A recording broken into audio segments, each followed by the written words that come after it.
এর উপর মানুষকে এভাবে হত্যা করা হয়েছে। এখনো আমাদের মায়েরা বাবারা তাদের সন্তানের লাশ কোথায় দাফন করা হয়েছে, কোথায় আছে এটা খুঁজে বেড়াচ্ছে। এবং সে সময় পরিপ্রেক্ষিতটা এমন ছিল যে আমরা রায়ের বাজারের সেই কবরস্থানে গিয়েছি যেখানে শতাধিক লাশ বেওয়ারিশভাবে দাফন করা হয়েছে, অথচ তাদের প্রত্যেকেরই ওয়ারিশ রয়েছে।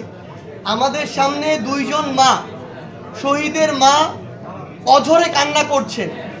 আমরা আমাদের জায়গা থেকে ব্যক্তিগতভাবে আমাদের যদি ওইটুকু অনুভূতি, সহমর্মিতা থাকে, তাহলে যে কেউ বিবেকবান একজন মানুষ এটুকু দাবি করবে যে যেই খুনির নির্দেশে এত বড় একটি হত্যাকাণ্ড হলো 1971-এর পরে বাংলাদেশের ইতিহাসে, অন্তত ওই খুনির বিচারটা আমরা এই বাংলাদেশে দেখতে চাই।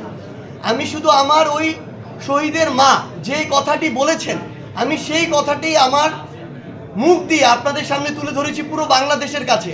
এটা শুধু ওই দুইজন শহীদের মায়ের কথা না, পুরো বাংলাদেশের এই অভ্যুত্থানে আহত সকল যোদ্ধা এবং শহীদ পরিবারের একই কথা।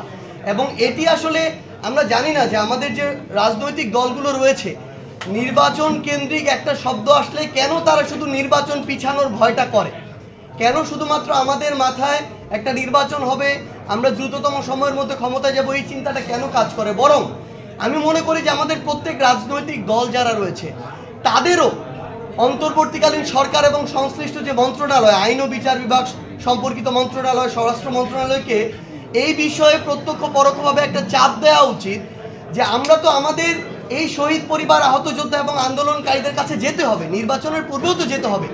তখন যেন আমরা বলতে পারি যে আমরা ঐক্যবদ্ধভাবে খুনি হাসিনার বিচার নিশ্চিত করে এসেছি, বাকিদের বিচারও নিশ্চিত হবে। এই সামগ্রিক বিষয়টি, এই চাপটি চাপটি তুলে ধরতে এবং এটার যে প্রয়োজনীয়তা এটি তুলে ধরতেই সে কথাটি বলা। এটার সাথে সরাসরি নির্বাচনকে পিছিয়ে যাওয়ার যে সম্পর্ক দেখানো হচ্ছে, এটি কখনো সেভাবে সম্পর্কিত নয়। রাজিজ ভাই, একটা ছোট প্রশ্ন। কিছুক্ষণ আগে